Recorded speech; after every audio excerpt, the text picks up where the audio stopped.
Merci. Alors, let's go. Donc, bonsoir, bonsoir, oh bonsoir. J'espère que vous allez bien. J'espère que la semaine s'est bien passée de votre côté, que tout se déroule au mieux. Mais en tout cas, aujourd'hui, ça va être un échange autour de la positivité. Alors, positivité ne veut pas dire le monde des bisounours, hein. Et vous allez un peu plus comprendre ce que je veux vous partager. Donc, bonsoir à tous, bonsoir à toutes. Donc, je me présente déjà. Donc, moi, c'est Sona, Sona Kandé, Madame Diop. Donc, je suis mariée, je suis maman de 3 jeunes enfants. J'habite en région parisienne. Je suis architecte informatique. Ça, c'est mon métier de base. Je fais l'activité LR depuis maintenant 3 ans et demi, même un peu plus de 3 ans et demi maintenant. Et de formation, moi, je suis issue d'une formation d'ingénieur en système industriel et également d'un doctorat en mathématiques appliquées à informatique. Donc, j'aime bien tout ce qui est structuré, tout ce qui est organisé. Et c'est pour ça aussi que j'ai voulu faire cette formation, même si c'est en développement personnel, mais d'une façon aussi assez structurée parce que c'est ce qui me reflète en vrai. Mais à la fin, on va échanger parce que le plus important, c'est ça, échanger. D'accord, pas d'accord, du même avis ou pas, c'est pas grave. Chacun pourra donner son avis. Tant que ça se fait dans le respect, c'est OK, c'est good. Donc, allons-y. Vous voyez bien mon écran, vous m'entendez bien, n'hésitez pas à me dire s'il y a un souci. Donc, je vais commencer par cette phrase. C'est en anglais, mais je vais vous la traduire en français qui dit A negative mind will never give you a positive life. Traduction. Un esprit négatif ou des pensées négatives ne vous donneront jamais une vie positive. Donc, si on veut avoir une vie positive, autant avoir des pensées positives. Maintenant, comment tout cela va se passer? Alors, j'ai rien inventé, hein, je me suis basée sur des écrits, des recherches, des choses déjà établies. Mais je vais vous le partager. Donc, déjà, il faut savoir que assez naturellement, la plupart d'entre nous ont tendance à penser plus négativement que positivement. Même si cela, voilà, n'en a pas l'air, penser de manière plus positive peut nous aider à changer notre perspective et notre façon d'aborder la vie. Parce que là, il ne s'agit même pas, en fait, en vrai, de l'activité LR. Il s'agit de beaucoup plus que ça. Voilà. Donc, elle peut vous faire sentir être plus épanoui, plus heureux. Et puis, tout cela, ça se base quand même sur des études, des recherches. C'est pas juste du blabla en l'air. Il y a des vraies études sur ces questions-là. Donc, les recherches montrent que le fait de penser de manière plus positive peut aider les gens à combattre des sentiments de mauvaise estime de soi. Donc, les gens qui ont peu d'estime d'eux-mêmes, qui n'ont pas du tout confiance, ça peut aussi améliorer notre santé physique et nous procurer un meilleur bien-être général. Donc, que pouvons-nous faire pour penser positivement? Parce que vu tous les bienfaits, santé physique, estime de soi, avoir un bien-être général, mais maintenant, comment on fait pour bénéficier de ces pensées positives? Alors, déjà, qu'est-ce que la pensée positive? En fait, encore une fois, c'est pas le monde des bisounours. Penser positivement, ça veut pas dire ne pas voir les problèmes. Ça veut pas du tout ça veut pas du tout dire ça. La pensée positive, ça consiste à aborder les défis ou les problèmes auxquels nous sommes confrontés. Donc, on est conscient qu'il y a des problèmes dans notre vie, juste que nous, on va le regarder sous un angle différent, c'est-à-dire sur un angle plus optimiste. Parce que je vous assure que dans chaque problème, il y a toujours moyen de le voir dans un certain angle. Cela ne signifie pas qu'il faille voir le monde comme un endroit plein de fantaisie ou ignorer les aspects négatifs de nos vies. Loin de là, ça n'a rien à voir avec ça. Mais c'est juste qu'on va prendre un prisme, on va prendre un angle qui va faire qu'on va pouvoir tirer toujours quelque chose de n'importe quelle situation. Et tout à l'heure, peut-être, je vais vous partager des petites anecdotes de choses qui m'arrivent à moi en tant que partenaire LR, à vous aussi, mais que moi, j'ai une façon peut-être d'aborder qui va être différente de la façon que quelqu'un d'autre l'aborde. Et finalement, le vécu ne va pas être le même, juste parce que je le regarde sous un angle différent. Voilà. Donc, les avantages d'une pensée plus positive. Déjà, moins de stress. Tout ce que j'ai mis là, je vous assure, c'est pas moi qui l'ai créé. J'ai fait des recherches et c'est des choses qui sont avérées. Moins de stress. Les personnes ayant une pensée plus positive sont mieux à même de gérer le stress et ont tendance à avoir de meilleures capacités d'adaptation. Amélioration de la santé. Les pensées positives ont également une incidence sur notre bien-être général. En d'autres termes, les personnes plus positives ont une meilleure santé psychologique et même physique. Donc, autant en avoir en fait. D'autres avantages, une plus grande longévité. Franchement, rien que pour cette raison-là, on devrait tous essayer vraiment d'aller dans ce sens. Donc, des études montrent les personnes qui ont tendance à penser de manière plus positive ont tendance à vivre plus longtemps. Des taux plus faibles de dépression et d'anxiété, ça, je me dis, ça coule de source, quoi. Voilà, l'anxiété et la dépression sont deux des troubles les plus courants aujourd'hui. Et les personnes ayant une tendance à la positivité ont tendance à avoir un risque plus faible de souffrir de ces deux troubles. Et surtout, mais surtout, surtout, de meilleures relations. Et là, ça va beaucoup nous parler, nous qui sommes dans une activité, bah, on dit marketing relationnel, mais pour moi, dans ce marketing relationnel, le mot le plus important, c'est pas marketing, c'est relationnel.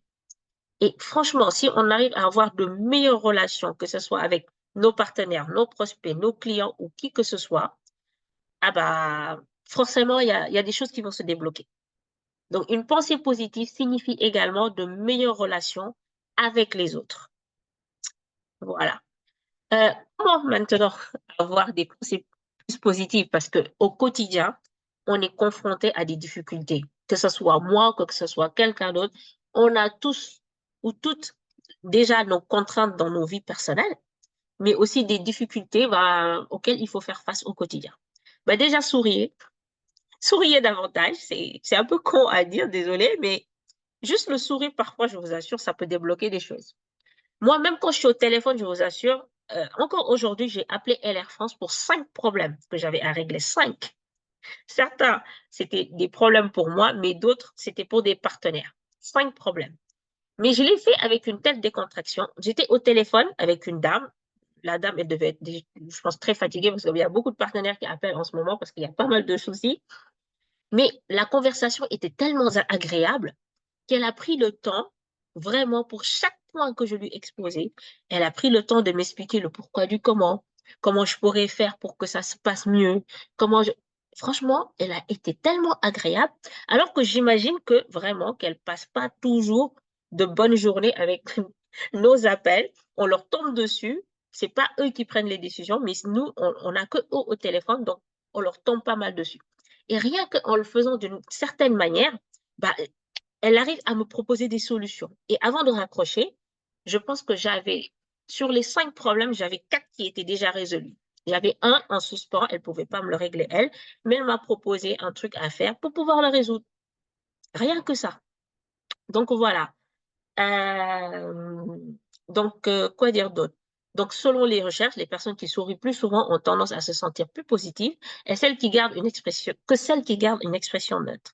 Mais n'oubliez pas que cela ne fonctionne que si le sourire est authentique. Il faut que ça soit quand même sincère. Trouvez donc quelque chose qui vous mette de bonne humeur ou passez plus de temps avec les personnes qui vous font rire. Vous savez quoi? Avant d'appeler la dame, j'ai mangé une glace. En plus, il faisait chaud. Je me suis dit, ah, j'ai mangé cette glace-là, ça va me détendre, ça va me faire du bien. Et je l'ai appelé juste après avoir fini ma glace. J'étais toute détendue, toute contente d'avoir mangé ma glace. C'est tout con, hein? Mais voilà, ça fonctionne. Comment avoir toujours des pensées plus positives? Repensez les situations.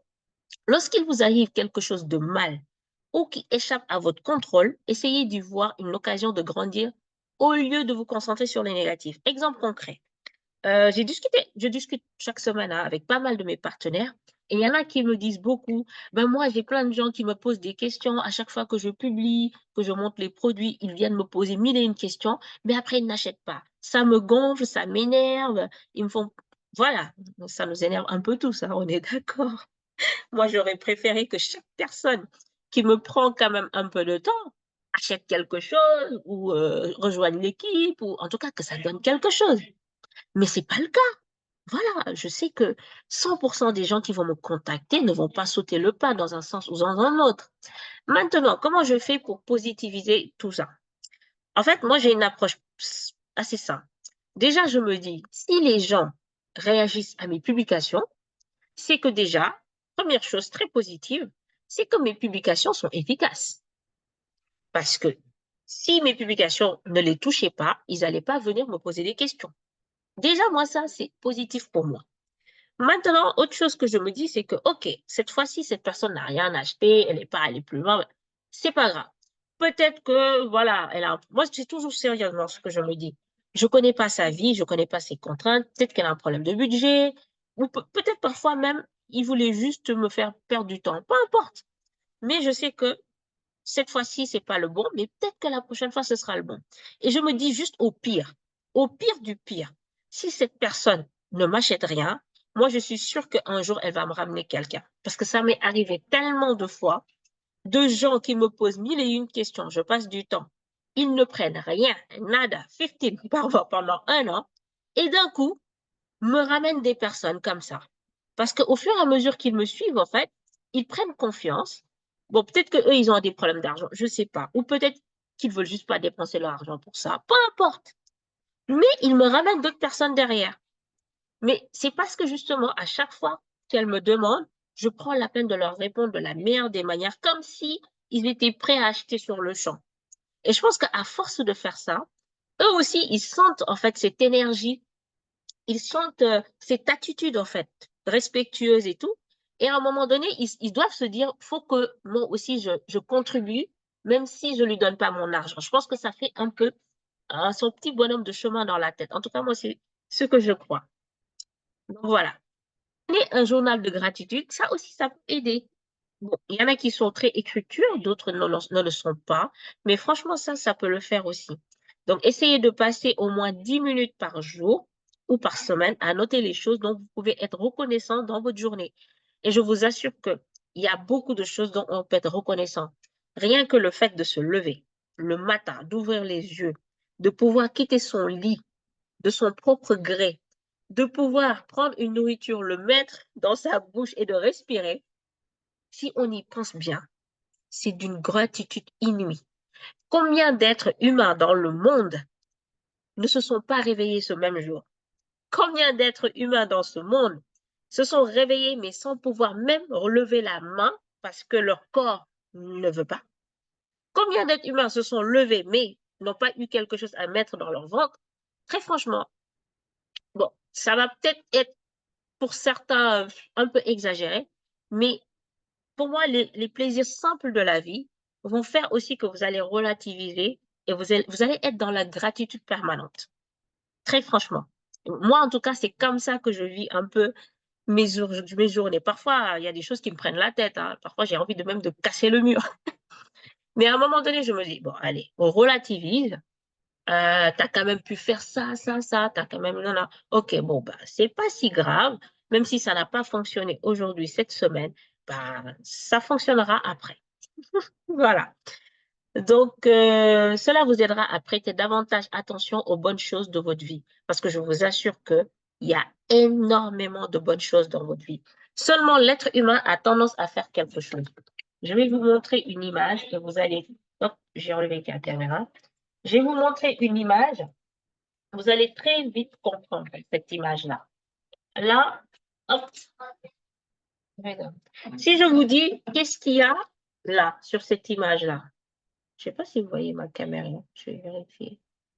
Je ne suis pas sûre que vous voyez ma caméra. Si je vous dis, qu'est-ce que vous voyez ici? Qu'est-ce que vous allez me dire? J'ai juste besoin d'une réponse, hein. Ou je vous ai perdu déjà. Un point sur une page blanche. Voilà, un point. En fait, c'est ça le problème, Aline. Ou même, je dis, c'est ça la réalité, parce que c'est pas un problème en vrai. Oui. C'est la réalité, au fait. Voilà. Tu vois, dans les messages, il y a Aminatou qui m'a dit un point. Emmanuel Ani m'a dit un point. Mhm. Il y a Abdoulaye qui dit, c'est pas bien net ton image. OK, c'est pas grave. Il y a Maï Salou qui dit un point. Un tableau blanc. Je vois le centre d'une feuille. En fait, C'est ça, en fait, en général, notre vision. Il y a toute cette blancheur-là, mais comme il y a un point noir ici, en fait, notre focus, notre cerveau va être attiré par ce point noir-là, alors qu'il y a tout cet espace-là qui est blanc. Je ne sais pas si vous voyez ma métaphore. C'est un peu comme ça qu'on pense au quotidien. Il y a eu un événement peut-être dans la journée qui nous a foutu vraiment en rogne, ça nous a énervé parce que ça nous a frustrés ou on s'attendait à quelque chose, c'est pas arrivé. Eh bien, on va se focaliser sur cet événement-là, alors que sur tout le reste de la journée, en fait, ça a été plutôt positif, ça a été plutôt relax. Vous voyez ce que je veux vous dire? Ben, l'attitude de cette pensée positive, justement, c'est de se défocaliser un peu de ce point noir et de prendre aussi en compte tout le reste, en fait. Donc, c'est juste ça. On n'ignore pas ce point noir-là, mais c'est juste qu'on prend en compte quand même tout le reste qui est quand même positif.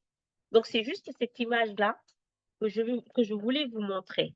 Donc, voilà, merci à toutes les personnes qui ont répondu. Merci. Donc, je continue. Je continue. Donc, toujours, imaginez le meilleur avenir possible. On est fait un peu comme ça. Quand quelque chose arrive, en général, on va penser au pire scénario. Qu'est-ce qui pourrait arriver de pire? Ben, pourquoi pas aussi penser à ce qui pourrait arriver de meilleur?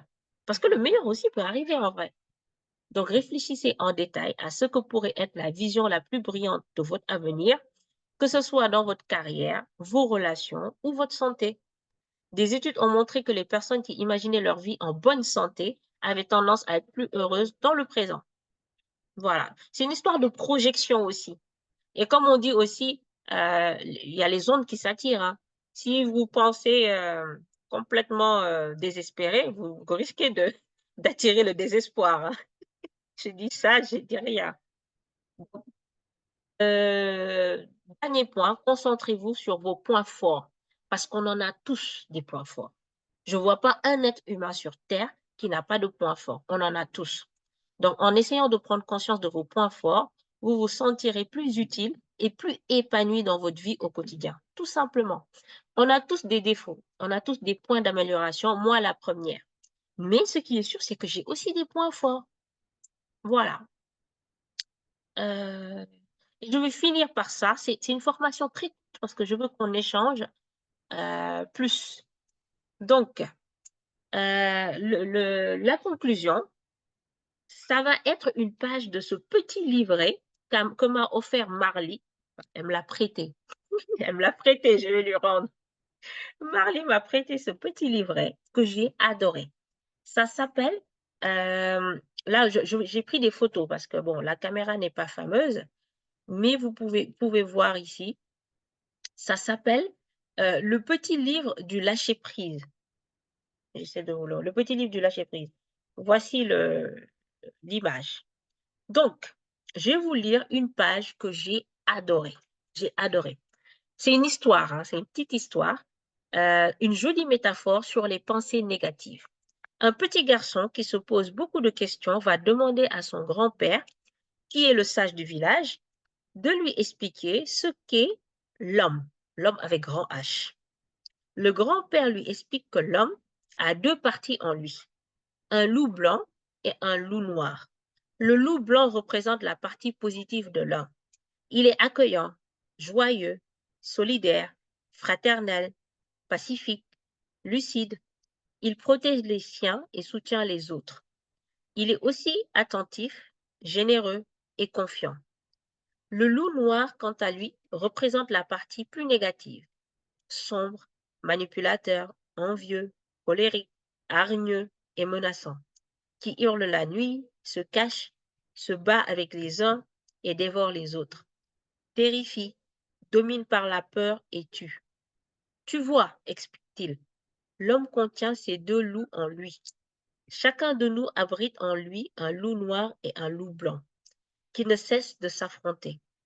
L'enfant réfléchit et lui demande, et c'est lequel qui gagne?